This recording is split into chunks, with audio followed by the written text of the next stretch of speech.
This trip was not easy. I could have lost my life. I could have been dead by now.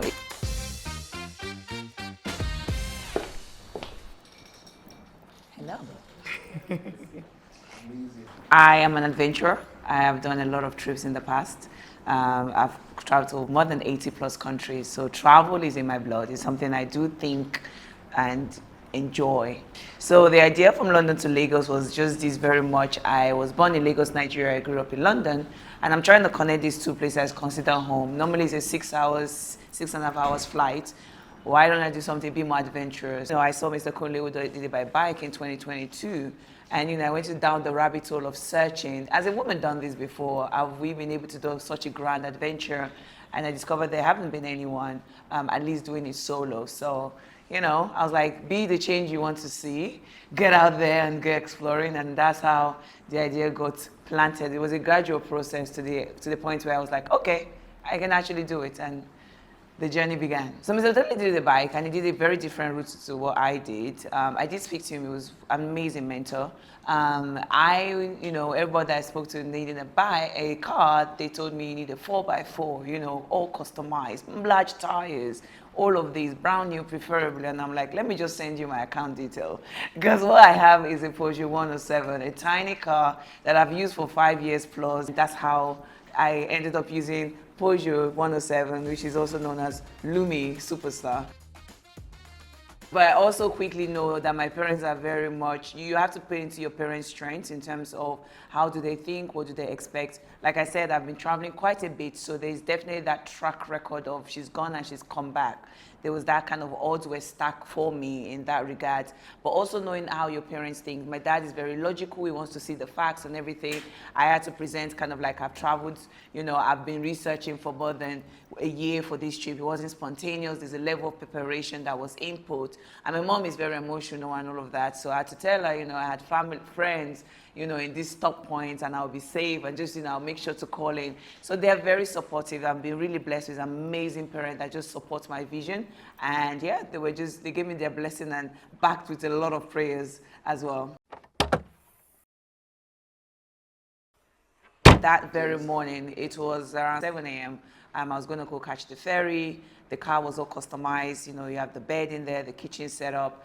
And it was very much, yeah, this is actually happening. I remember a friend texted me the night before, like, are you ready? I'm like, I'm not really ready, but the ferry has been booked and this trip has to start. I made this big announcement on socials and everything. But honestly, it was just that immense joy of not just thinking about an idea and working on it to actually begin. And I think the magic is in the doing. I was just delighted. I was like nervous, obviously, but it was mostly excitement. I remember being in Spain, and one of the things, obviously, people look at the map, and that's why there was a lot of naysayers and doubting Thomas, because they see these big bodies of water and they're like, how will she drive over this thing?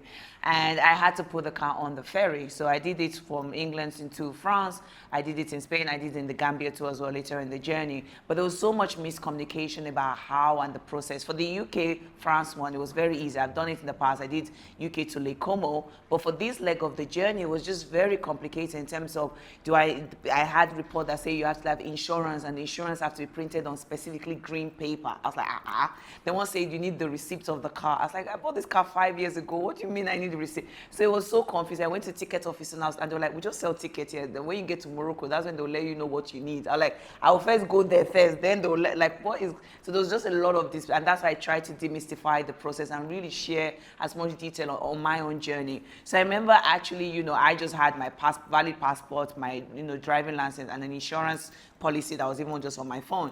And I crossed to the other side. I did the check of the car, and I finally drove into Morocco.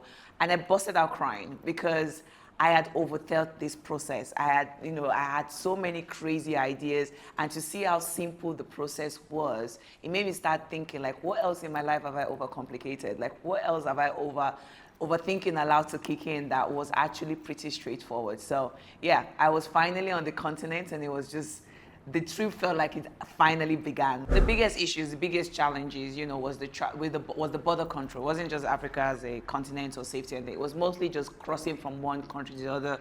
In Europe, it's almost like a borderless country. It's when my phone pinged that, like roaming, like, you just enter France or you just enter Spain. There's no physical border where you have to do anything like that. But with West Africa specifically, it became more and more challenging. So it was kind of like, is the ECOWAS working as a, entity? There's definitely room for improvement in terms of policy change that need to happen. But more importantly, it was just a lot more difficult. They did not rate me, honestly, as a female traveling by myself. It was very much, where's your husband? Where are you going? That kind of questioning. So, there's definitely a lot of corruption. It kind of, I'm the god in this, place. Is you listen to me or you can go to hell. That kind of mental attitude. It became a lot more challenging just moving from one country or other within the continent.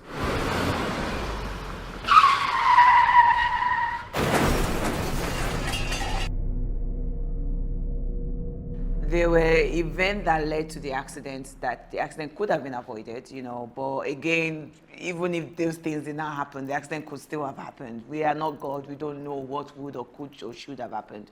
So I got into the border control. This happened in Ivory Coast. Got there at 10 a.m.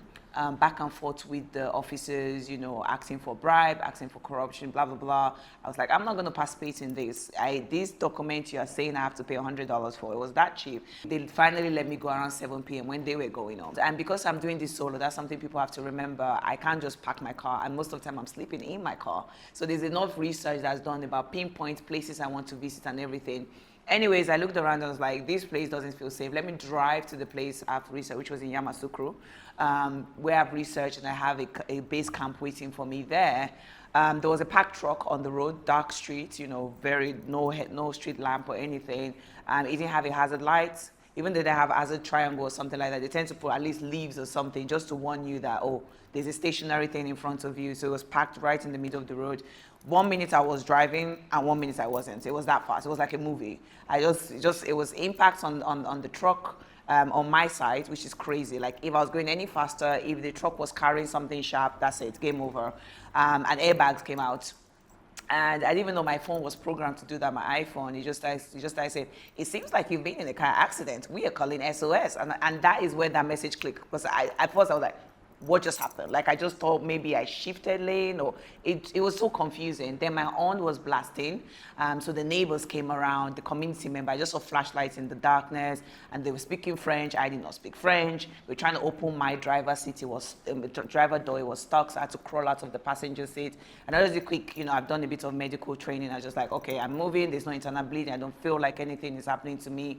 And that's how they called for help. So I'm just grateful it was in a place whereby there were community people there.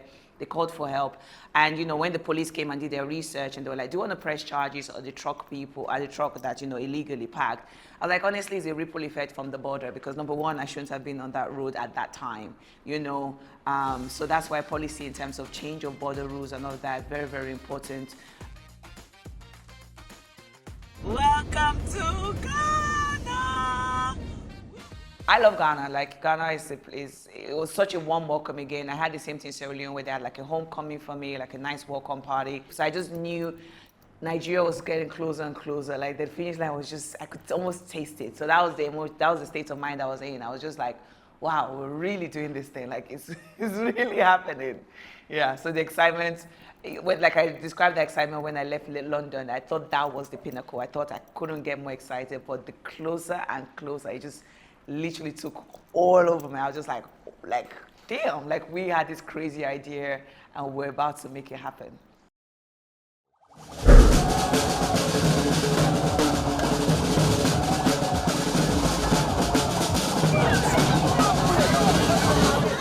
The homecoming was befitting and bigger than what I ever thought. It was truly a commemoration of the whole journey. It was almost like this royal crown placed on me after such an intense, few months on the road. I did not know that it would come from the border. I did not know the welcome party we have. I knew I had whispers. They tried to keep it low key because there was from the accident, there was just other things that they were like, okay, you just focus on the road, focus on having as much fun, because still with travel, it's still meant to have that lovely positivity around it. So that's what my parents did, just like focus on all of that. We would deal with homecoming and any other thing and welcome party, and that's exactly what I did. So I had glimpse, but I did, and you know that saying, I never expected it. That's exactly what it was. Like I just, like, the Lagos State government, shout out to them. There was a whole escort, like crossing through the border. That was the easiest border crossing. Like I had thumbprint, stamp. I was like, wow, whoa, this is nice. I wish other borders were like this, you know. And then we had the whole, you know, escort through, you know, Badagry all the way to Lagos. And then I got to University of Lagos, an amazing institution, and picked because, you know, I wanted to pass on the baton. I wanted to continue to inspire the next generation. You know, University of Lagos is not just university, but an ecosystem of primary, secondary, and university. So just seeing those young girls in their green uniform and just being, I was so intentional about them literally touching me. At one point, they were literally pulling me, and I was like, yes, it's real. Like, this thing is not a film. It's not, this same person left Lagos and now they're in London and now they're in Lagos. Like, your dreams are that valid. You can do audacious things too as well. And it was amazing. It was a carnival. They were like, oh my God, so many words. If you've seen the video, you know, like I was flabbergasted. I was so gobsmacked, like, what is this? And I think now, yeah, 1 week later, as finally be able to process, when I look, I'm like, this happened? Like, oh my God, like, you know, that person was there. People flew in for this. Like, it was intense and insane in the most beautiful way. So what is next for Pelumi? I think for once, I'm taking a big exhale, bask in the moment for a minute, take a breather. But it's Pelumi. There will always be another adventure. What that looks like, I do not know right now. But I'm just excited for all the new opportunity coming my way.